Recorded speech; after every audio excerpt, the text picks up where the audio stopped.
Hey guys, in this video I'll show you how to turn off Cash App protection. Now the first thing I want you to do is just launch up Cash App, come to the top right and click on your profile icon. And from here I want you to just go to scroll all the way down until you see support. Tap on the support option and from here you can browse the different categories. I want you to go ahead and tap here on payments, okay? And here under payments you'll see the related options. So come here, tap on sending payments, and you'll find the ones related to sending payments.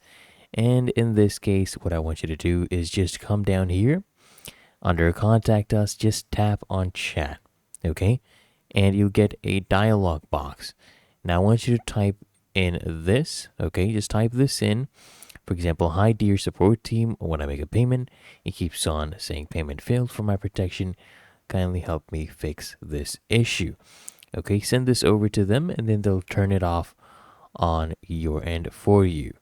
And it's really that easy and simple. So if you found this helpful, make sure you smash that like button and subscribe to the channel.